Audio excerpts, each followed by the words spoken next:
జరిగినటువంటి చిన్నారి సంఘటన పట్ల యావత్తు రాష్ట్రం అంతా కూడా దిగ్భ్రాంతికి గురైంది. మరి సభ్య సమాజం తలదించుకునే విధంగా మరి ఆ ఘటన జరగడం అనేది చాలా దురదృష్టకరం. మరి దానికి సంబంధించి ఇవాళ మన మంత్రి అయినటువంటి శ్రీధర్ బాబు గారు, మంత్రి అయినటువంటి సీతక్క గారు, సహచర శాసనసభ్యులు సోదరుడు మక్కాన్ సింగ్ గారు, మరి నూతనంగా ఎన్నికైనటువంటి సోదరు గారు, వారితో పాటు నూతనంగా మరి ఈరోజే ఛార్జ్ తీసుకున్నటువంటి జిల్లా కలెక్టర్ గారు, సిపి గారు, డీసీపీ గారు, మరి వివిధ డిపార్ట్మెంట్లకు సంబంధించిన అధికారులందరూ కూడా రావడం జరిగింది. మరి సంబంధిత రైస్ మిల్లు యాజమాన్యం దగ్గర నుండి ఆ రోజు 5 లక్షలు ఇచ్చే విధంగా వారిని ఒప్పించడం జరిగింది.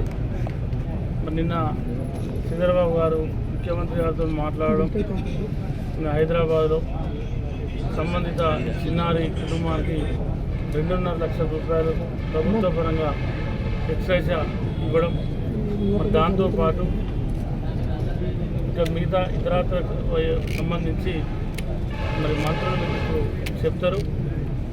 మరి గతంలో కూడా ఇక్కడ కూడా ఇట్లా మన దగ్గర ఇటువంటి పరిస్థితి లేదు.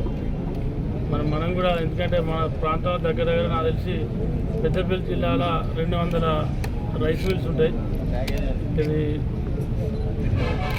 పెద్దవి కానీ చిన్నవి కానీ, బాయిల్ రైస్ మిల్ కానీ, రా రైస్ మిల్ కానీ, మరి గత చాలా సంవత్సరాల నుంచి వెళ్ళి మన ప్రాంతంలో మరి ఒడిశా కానీ, మధ్యప్రదేశ్ కానీ, బీహార్ నుంచి వెళ్ళి మరి ఏసంగి ప్యాడీ ప్రొక్యూర్మెంట్ అప్పుడు మరి పెద్దపల్లి జిల్లా రాష్ట్ర వ్యాప్తంగా పెద్ద ఎత్తున ప్యాడీ ప్రొక్యూర్మెంట్ జరిగేటువంటి జిల్లా కాబట్టి మరి ఈ ఫసల్లో మనకు ప్రతిసారి వచ్చేటువంటి దాదాపు 20 సంవత్సరాలు అవుతా ఉంది ఇట్లా బయట నుండి అమాలిసి రావడం. కానీ ఇటువంటి సంఘటన మనం ఎన్నడూ జరగలేదు. అది మరి మేమైతే చాలా కూడా బాధపడుతూ ఉన్నాం, చాలామంది కూడా బాధపడుతూ ఉన్నారు.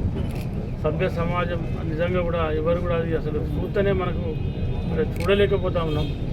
అసలు అటువంటి పరిస్థితి కూడా ఏ తల్లిదండ్రులకు కావద్దు, సరే ఎవరికి జరగద్దు. అది అలా జరగడానికి ఘోరం జరిగిపోయింది. For more videos like this, subscribe Big TV channel.